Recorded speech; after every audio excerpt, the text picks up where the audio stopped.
Ito nga, ang liliit kasi nito, sinunod din yan, Romeo. In kind, but ganun din. Ay, iba yung mait. Mait kasi isa na.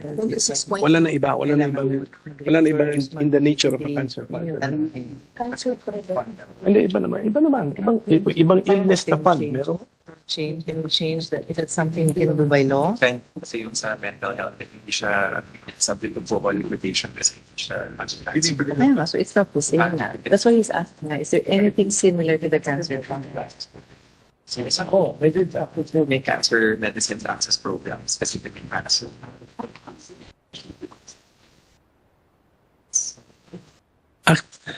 Actually, sa level na to, wala na ako nakatuloy sa level na eh. Kaya ko nila sila tinatanong. Bakit ako nangyari?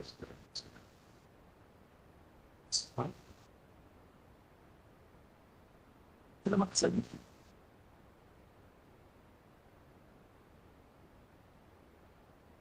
Assistance to Philippine tuberculosis. Hindi, nakita ko yan. Pero ba sila? President, they are confident that mauubos tong fund within the year. They do not see this really as a major problem. Because I was trying to explain His Honor's concern that bakit ito lang ba yung klaseng fund na may problemang ganito? Yeah. Oo. Pero nga, they don't see it as a problem because they are confident, which is what they were telling me since last year, that kaya nilang ubusin. Opo, so we're talking about the cancer fund. Ang tanong ko is, do you have any other fund under your No, that's administration? why I was asking. I was sorry. I was reading His Honor's Covering mind. another disease or illness? Not the same. Not with the same mechanism.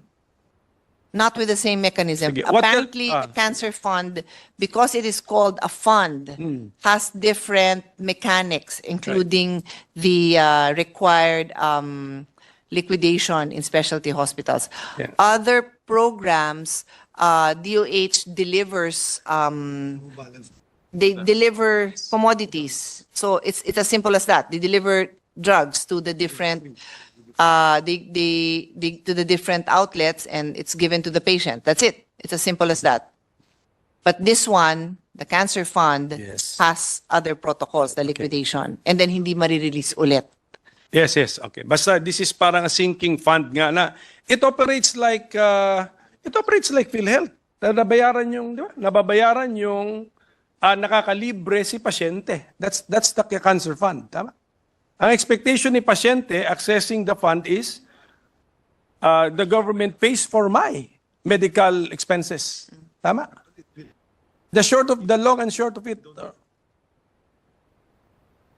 Yeah, according to the secretary, if PhilHealth pays for the chemotherapy, then no need for the fund.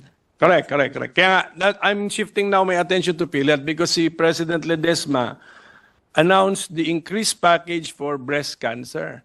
Is that the only cancer type that you have a package for, or which you increased? Ayan. Can we announce it to the public? Ano meron pa po tayo as far as cancer is concerned?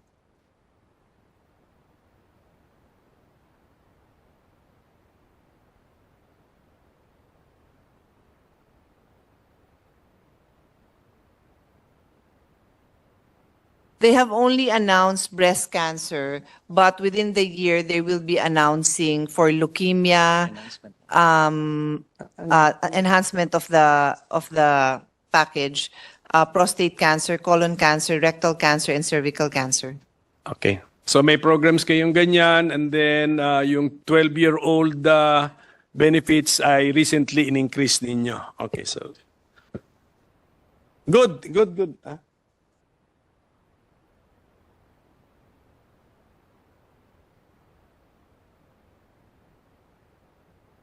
Pero may breast cancer ka pa rin. Robert. So, sige, meron pong phoned-in question kasi tayo. Kung metastasize na po yung cancer, masyado na complicated. So, we still can cover it under Cancer Fund of the DOH. And then also PhilHealth, may programa ba tayo yung lumampas na po sa isang organ ang cancer? Stage 4 na yun, ganyan, diba?